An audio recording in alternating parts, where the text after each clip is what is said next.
Ba-da-ba-ba, ba-da-ba-ba. All right.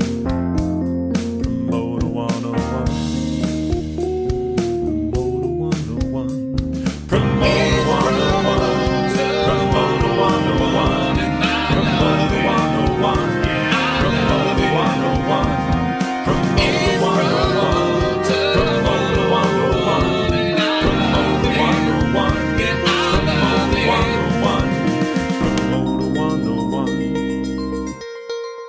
This is Dan Weiner from Paradigm on Promoter 101. Welcome back to Promoter 101, episode 155. This is Luke Pierce. I'm here with Dan Steinberger. We're continuing our London sessions this week as we've got a featured interview from UAE concert promoter Thomas Ovesen talking about bringing major acts to some of the world's best emerging markets. Plus a war story with Artist Group International's own Adam Kornfeld. And away we go.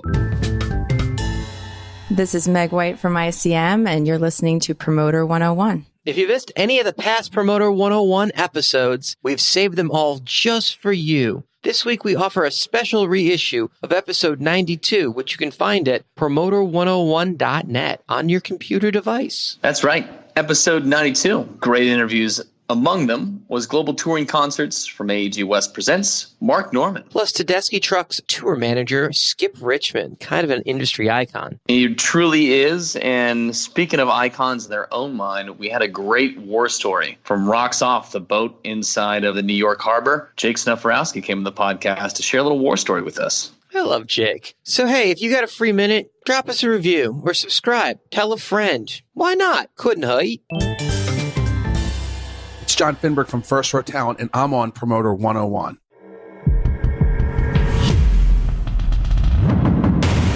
News of the week. If you got some time, Luke is going to tell you all the things that are going on. Probably starting with Andrew Druskin leaving the beautiful land of ticketing. Oh my God, Luke, tell us about that shit. It's time for news of the week. First, as Dan mentioned, Andrew Druskin will be stepping down from his role as president of Eventbrite Music after 2 years after his San Fran-based Ticketfly was acquired by the middle market ticketing company from its previous owner, Pandora. The man who sold the first ticket on the internet had this to say.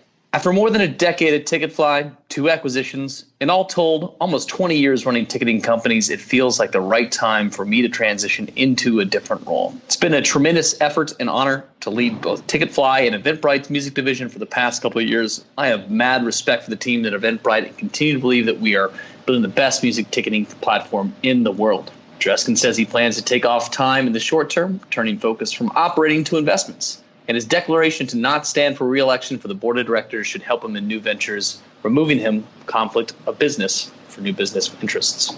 In other big financial news, Endeavor filed a 387-page document last week with the SEC, paving the way for a late summer IPO. The move set off a frenzy of reports and articles ranging from details about their balance sheet to exec compensation.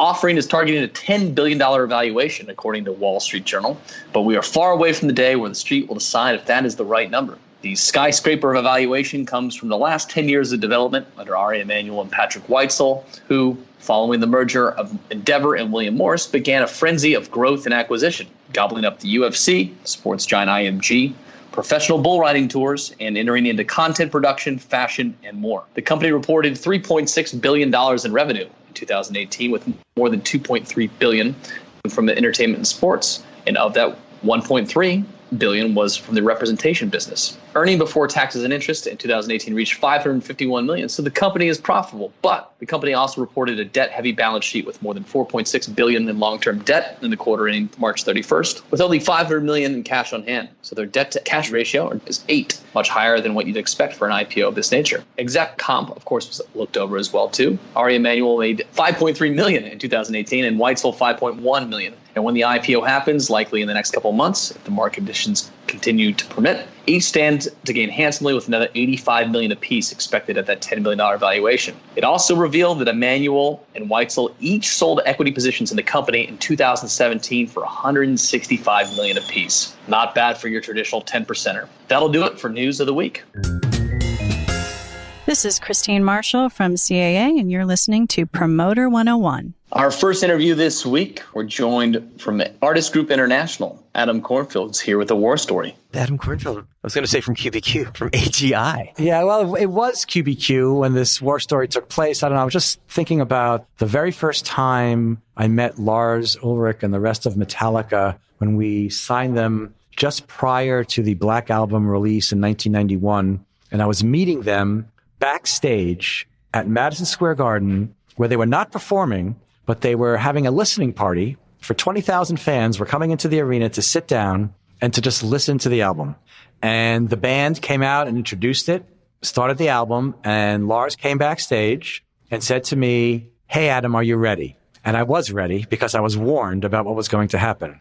And what Lars wanted to do was to sit down in the dressing room while the album was playing right through the brick walls for the first time. I'd never heard the album, and there it is, right on the other side of the wall. But Lars wanted to sit down and route the tour and talk about routing and talk about cities, talk about buildings. So he really is a mind at work. He said, and I brought this, he said, "Do you have a disto map with you?" They don't make disto maps anymore, but back in the day, disto maps was this Rand McNally cardboard book with wheels on it with It's like kind of like a slide rule for with miles. mileage between different cities. And he wanted that. So as we routed, he would, know the mileage between Kansas City and Denver and, check it, make sure, and To avoid the overdrives and what's really possible with production load in. I literally sat there with a calendar and with a disto map and with a couple of sharpened pencils. And we worked on his dream routing, taking into consideration whatever it was at the time that he was, days on, days off and this and that. And that was our very first meeting and we hit it off right away. It was a good exchange. It was a good get to know him. And I love that. He gained respect for me for what I do. And for this last tour, we did it again. We got on the phone together and we started talking about cities and the secondary markets he wanted to go to on this last tour. They went to places like Wichita and El Paso and Grand Forks. And this was all after talking to Lars and Sioux Falls and all places he wanted to go to that the band hadn't been to in 30 years.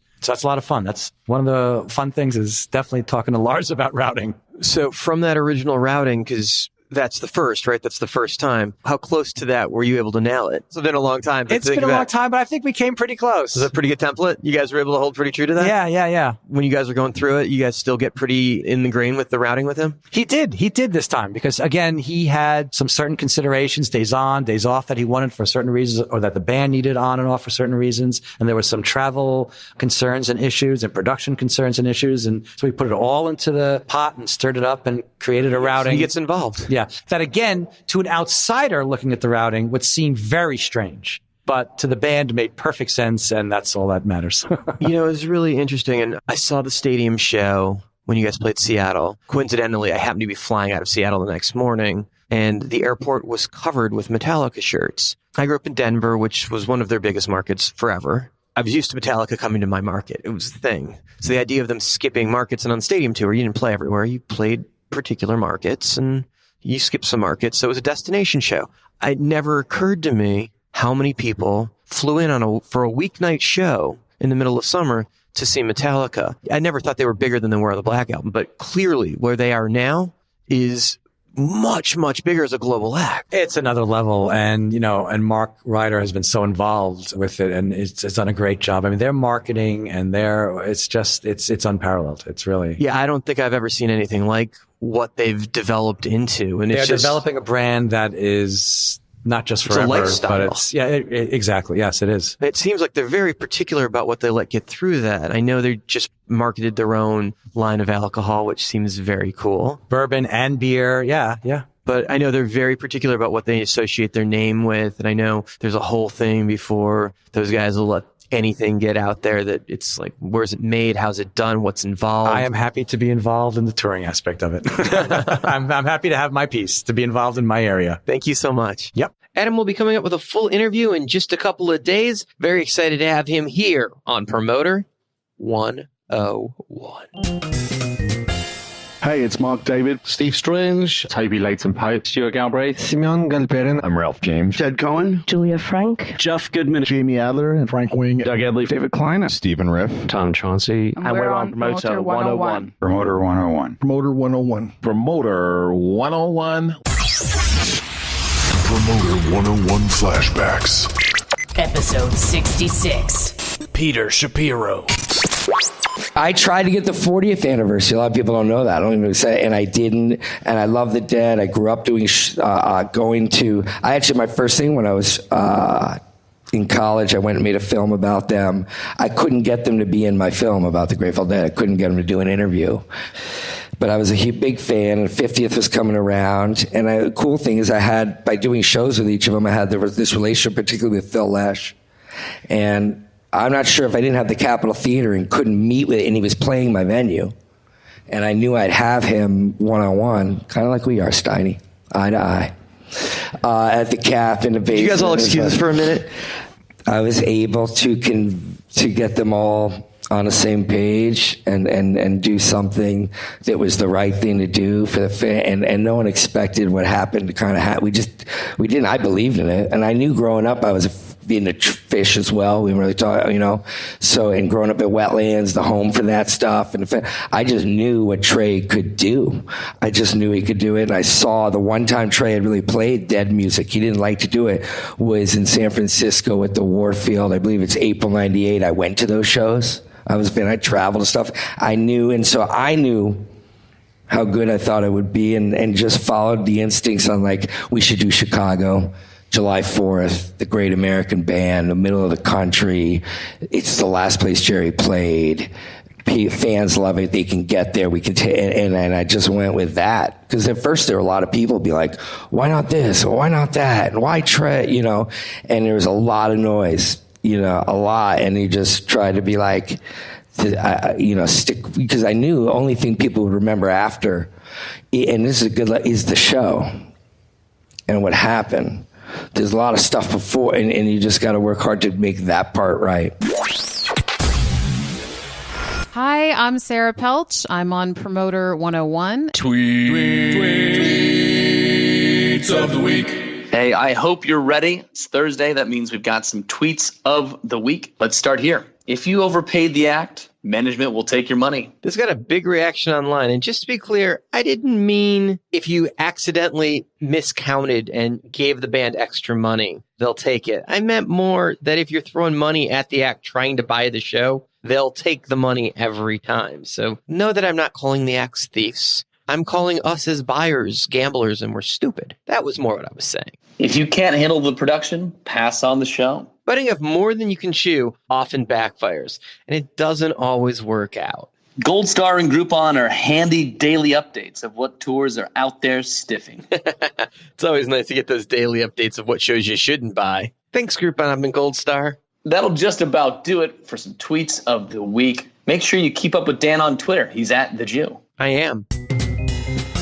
This is Darren Lashinsky from NS2, and you're listening to Promoter 101. It's time for the goods. Our featured interview is coming up next. And this week, we're featuring from the UAE, that's United Arab Emirates. We've got concert promoter Thomas Ovesen talking about bringing some of the major global acts to his emerging market. How are you, man? I'm very good, thank you. You promote shows in Dubai. Wow, that's such a new developing market. I have many, many questions. Let's start out with how you got there, and then we'll back into your career came to be. But let's talk about Dubai, because that's just exciting. Dubai is exciting. I think the region, the Middle East region, is exciting. Not one market is similar to the other, which makes the sort of regional play on things challenging and exciting. I've been in the market since '98, came to the region as an air traffic controller when the Americans still want the airspace to be controlled by friendlies instead of people that they didn't think that they could trust the airspace with. And then I started doing events. So I've been in Bahrain. And as you say, I do shows in Dubai, but I do shows across the region and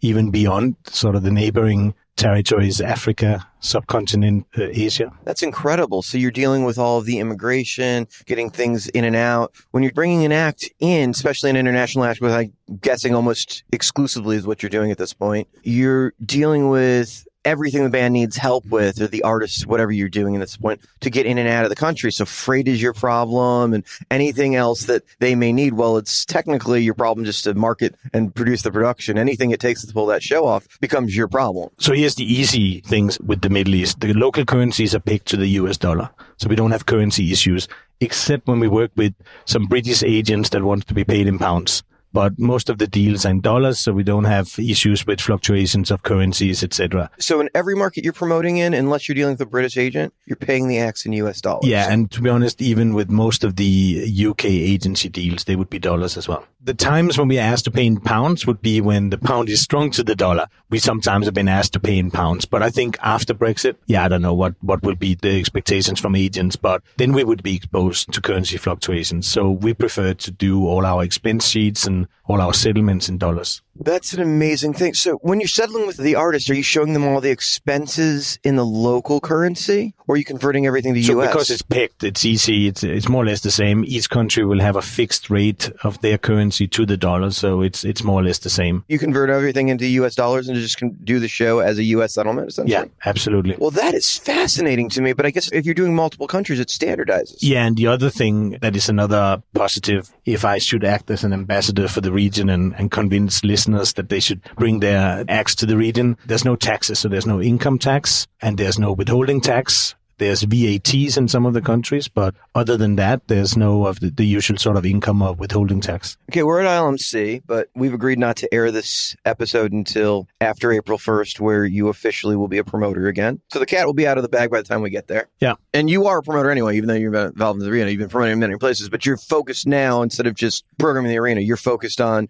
just promoting now. You're wearing your promoter hat full time. Yeah, so the region as a whole, with the exception of some sporting facilities that was built in Qatar but haven't really been used for live entertainment, didn't have an arena till the new Dubai arena that opens later this year. And I joined the project well over a year back when the owner wanted to have a guarantee of programming and so wanted to facilitate programming from within the building. So I joined the AG team that operates the arena. But since then, the owner has changed their mind and decided not to actively promote, basically not to compete with the local pool of promoters. And hence, I will depart the arena to, again, set up as a regional buyer and promoter. So let's talk about the other countries. When you're picking a date and they're telling you only have so many dates, you only get 2, you don't get 5. What are the go-to markets for you? What are the better markets that you were like, okay, if I'm only getting 2, these are the 2? Yeah, it's very rare that someone, being agents or tour producers, would come to us, any of us in the market, and say, we'd like to do 3 or 4 dates in the region. Can you put that together? Simply because there's not a single promoter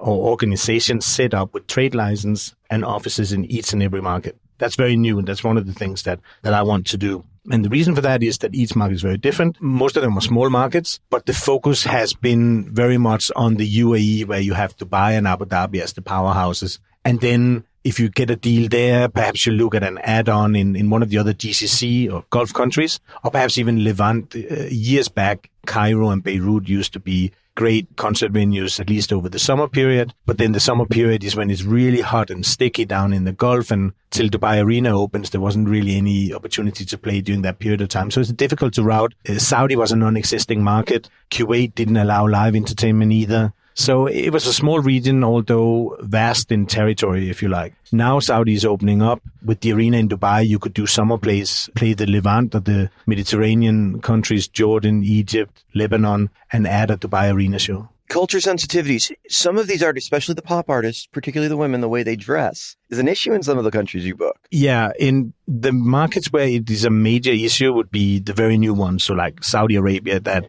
a year ago was a non-existing live entertainment territory, and since then have had some amazing artists, including most recently Mariah Carey performing, for instance. Then. So you have to get involved with what's okay for their dress and what they're going to wear on stage? Yeah, so that's how it used to be in Dubai and Abu Dhabi years back when the first Western artists started coming in. There was a bit of a talk about let's not upset some people that could be sensitive to what goes on. The fact that they paid $100 to attend the show, you'd think that they want to see the same show that their peers in other countries see, but the authorities were quite worried about that anyone could get upset. So we were asked to, the very early days, sometimes we were asked to confirm the wardrobe items in advance and have it approved, and that doesn't happen anymore. We are not asked to declare the lyrics that will be sung or the material that will be used. We just tell artists that you can't allow underwear to be visible by the audience. So if the skirt is too short, make it a little longer. And male performers can't take their shirt off during the show. And that's pretty much the restrictions in the UAE, for instance. Okay, is what they say on stage political, racial, religious, and a concern So what the authorities will tell us in those countries would be, we won't allow any derogatory talk about people's religions, period. So it's not a particular religion. They don't want anyone to preach politics or religion on stage. Okay, I think that's an easy thing to manage. We won't allow an artist to encourage consumption of alcohol on stage. So if they enjoy that themselves, it'll be in see-through plastic cups. So the audience isn't aware whether they are enjoying it or not, although alcohol will be served in venues in most of these countries. And I think this sort of exaggerated, what would they call it, non-normal sexual behavior would also be something that they'd like to avoid. So they want to keep the show on a certain maturity level, you'd say. Yeah, but then we've had artists like Britney Spears, Christina Aguilera, Beyonce in the markets, hip-hop artists as well, and there haven't been any problems. Okay, so the professional artists know how to handle this market, and they want to play for these artists. Absolutely, and it's not as strict as in some Asian markets where, for instance, in Malaysia, you can get dictated what stage attire would be allowed, for instance. Tom, you're the most well-awarded promoter in your market, in the region, right? Like, you've won a bunch of awards. You're well thought of. Let's talk about how you got here, because clearly you're doing major arena headliners, but nobody gets to just start out running around a whole region with acts that level. People don't allow that. You have to earn people's trust and work up to that level. How'd you find your way to that? Sure. And to start off, perhaps I'd say that the market, because it's so constellation of small markets, it's difficult region somewhat to tour in. Very costly because until Dubai Arena opens, there's no purpose-built venues. What really works best is the very mainstream, middle-of-the-road commercial acts, and that's why they seem to be the favored talents. And it's hard to take a small to medium act that is building its fan base and take them into the market because they'll underperform. And at the same time, the market has been able to provide some premium fees that would attract the A-level artists. So that's why we are at where we are. But we need to develop the domestic scene, which is almost non-existent. And we need to start having small to medium acts coming into play and build their career also in the region. Otherwise, we can't sustain it. There's not enough A-level artists that we can afford to play in the region. And so it probably wouldn't make sense to take an act that can sell 500 tickets and spend $20,000 on flights and freight to get into the market to play for a few hundred people. Somebody's only going to sell 500 tickets in your market because they haven't been developed enough. It's just not worth the investment. What's the minimum level of ticket sales? And I know it has to do with the price of the concert ticket, but realistically, did you sell on 2,500 tickets in a market to be worthwhile to bring them over on a run?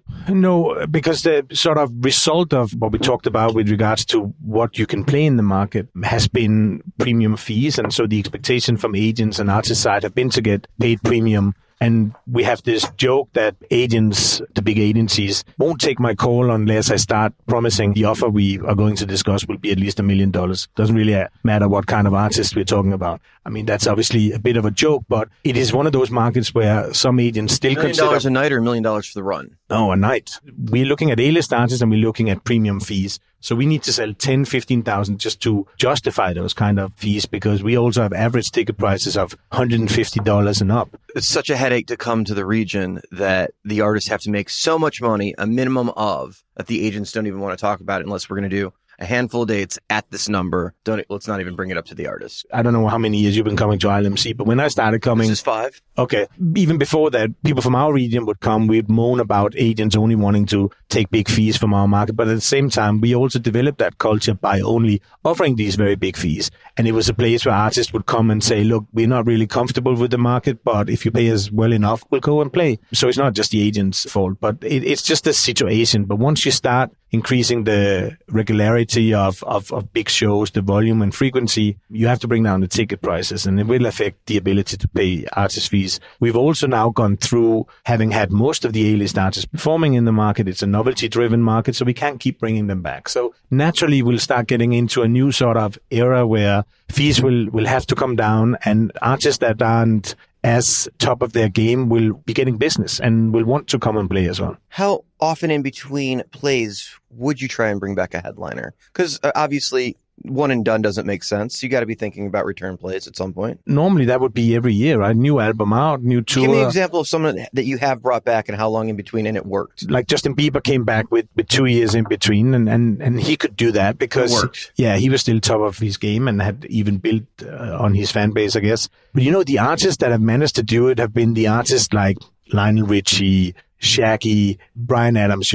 As long as Bryan Adams keeps playing summer of 69, there'll be 5,000 subcontinent music fans in Dubai that'll buy a ticket. Do you buy that from Carl Layton-Pope? Yeah, if it's Brian Carl's Adams, the agent for... Yeah. How cool is that you get to buy shows from Carl? Like, I'm a huge Layton-Pope fan. I love Andrew, and I love Toby. I love Jake. And Carl is just amazing to me. But the fact that you get to be on the other side of that phone with that guy that has that kind of history, that's just got to be a fun fucking phone call. He's one of those, I would say, perhaps sort of 10 agents that at an early stage took artists into the markets, both because I guess, British agents before US-based agents realized that there was business to be had and were comfortable with the promoters that the region had. Yeah, British agents seem to be more worldly than American agents in general. Yeah, I think they are also perhaps they are less tied up with corporate arrangements, and if they like a promoter, if they like the offer in the market, they'll advocate that with the artist. Where at least as a buyer, it seems that with most American agents, they'll take any offers and bring to the artist management because they would not want to be seen filtering anything. Well, there's some laws in the U.S., particularly in Los Angeles, that you are supposed to present everything to your artist that comes in. Now, I think some agencies get around that because managements will say nothing under this, or they'll give them permission after a while. If you represented an act for 25 years, they're not going to want a $5,000 offer when they're making $150,000 a night. So yeah, which is why I sometimes get these calls saying, "Oh, Thomas, we want to work with you, but these guys whom we happen to know are money launderers have offered a much better deal." So now that's kind of the template for what the artist will accept. Okay, you said that kind of quick. These guys who we happen to know are money launderers offered more money. It's ironic because there's a case going on in the United States right now with venues that have been accused of money laundering that have been overpaying for acts for a very long time. And is this something that you've seen internationally for a long time? It's obviously an example, but, no smoke without fire. But you'll see that anywhere in the world, I guess. But yeah, in our markets, again, because it's not an established business, you would find it very hard to live off promoting shows if that was your main business. Isn't it yours? Yeah, but there's not many people that can do that. And I have been in the Dubai arena environment for over a year. I'm setting the business back up now, and I realize I have to go even bigger than I've done in the past, being absolute regional and including the new market of Saudi. Otherwise, it doesn't make financial sense. So in that market, you'll find that most of the promoters are either food and beverage outlets that need some traffic. It's media companies that need some extra inventory to sell to their advertisers and that kind of thing. So, of course, you'll find companies that need an event to appease a sponsor or other means. Your business model fascinates me, and I'm a huge fan of yours, and I'm really enjoying Mine was this. not the money laundering, just to make sure. I don't think you would have brought it up if it was. And I know we're not following any given path. We're just having a fun conversation because as I'm enjoying talking to you and I'm finding this riveting. Okay, so you're Danish by nationality, right? Yeah. Are you living in Dubai? Where are you based now? I live in Dubai. Okay, and you must be traveling a lot because you've got to be out with your artist, right? Yeah, and also it's a market where you do business face-to-face locally. So your deals with venues or with sponsors or with partners that you co-promote with or who might buy talent from you, you need to have a presence. The market is vast, as I said, in footprint. So yeah, a lot of traveling, and that's perhaps why it's a challenge from a touring point of view as well. That you want to go from one Gulf state to the other, you have to fly. Right now, there's an embargo on Qatar from some of the Gulf and Middle East states, so you can't even fly direct. So there's these special... Can you charter planes? Yeah, of course. And it makes sense between some countries, and particularly if we have artists coming in or out of Israel. Some countries in the region have an issue with artists that have performed in Israel or people in general getting access if they have Israeli stamps in their passport. So for years, the routing between Israel and the Middle East have been that you would fly via Cyprus, for instance, or you do a touch and go in Cyprus airport with your chartered aircraft. So you would get into the Middle Eastern country from Cyprus and not from Israel. So you've got it figured out. How many shows do you normally do with an artist when you try to bring them over? What's the normal blueprint for you? So the norm would be one show. Oh, really? Yeah, and that few artists, like I mentioned, the ones that have really figured out the region, or new artists that have been willing to go into smaller markets and perhaps take a little less money, but to play more gigs, have done that. So the Bryan Adams and the Shaggies and whatever would do the regional tours. Back when I got started, it would be Westlife and Ronan Keating that would do that. They come all the way over and just do one market? You don't? Yeah. It just seems like it would be cost effective for you to try and get, because you promote in many markets. But if you look at the artists that come in, if you look at a Justin Bieber, his show couldn't be produced in Bahrain, for instance. But the Bahraini Is that a fan, production issue? yeah, and stage availability and even what venue to use. And the Bahraini fans are fluent enough and don't mind traveling to Dubai for the weekend to see the show. So it becomes a destination show. Yeah, so it's almost like the Vegas residency model for one night, if you like. But again, based on the fact that it's a premium fee, it's an expensive production. So you, in the UAE market, you are very exposed to perhaps 30-40% of the audience coming from outside. Okay. So as you ramp up the volume and frequency of events, you have to consider that these fans can keep flying into Dubai for weekends to see shows. The ticket prices certainly will have to come down. And that's why opening up the region in general is needed. And what's happening in Saudi Arabia right now, where they are starting to promote shows and wanting entertainment to come into their population, is extremely important because it adds volume to the market and the ability to book multiple dates with the same artist. How many shows a year are you producing? In the market, if I'd done 14 shows in a year, that would have been max. Then on top of that, you have some brokerage business and some international shows for clients, but that would be a busy year. When you say brokerage, are you talking about like corporate? Yeah, or private performance for wealthy individuals. But with the new outfit, I'll need to do somewhere north of 30, less than 50, but that's the business model. So that's a massive step up. Sounds like a challenge that you're up for. Thomas, I can't thank you enough for opening up my eyes to what's going on. In my head, I was thinking, why aren't you opening up an amphitheater doing a summer series? And now I know you would have to have $30 million available just for one season to field a season of acts, let alone it'd be an impossible thing to get that many acts to come over. Well, an amphitheater in the summer season in most parts of my market would be impossible because of the heat and humidity. So yeah, but I figure it'd be like Phoenix, where your season wouldn't be summer; it would be spring and fall, right? When the temperatures were okay. Because in Phoenix, you can't do an outdoor show in August; you got to do it in October or April. Yeah, then you're exposed to 8 months, an 8-month season to do your 12 months revenues, and that's why again, purpose-built venue is a key. There you go. Yeah, so the Dubai Arena is amazing for the region, but hopefully will be followed by other similar facilities. Thank you so much, Thomas. You're welcome. Thanks. Thomas is rocking the global biz right now. Thrilled to have him here on Promoter 101.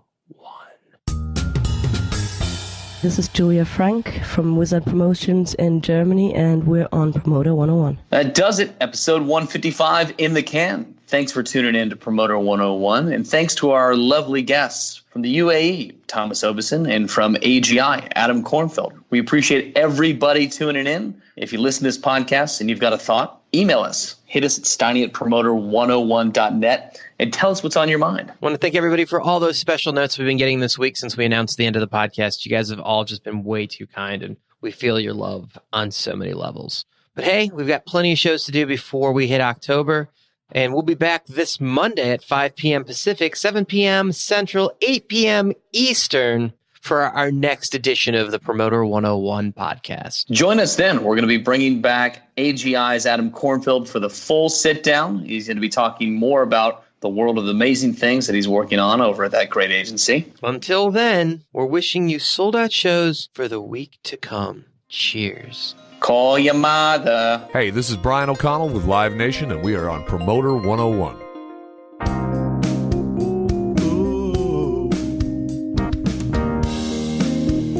Ba-da-ba-ba.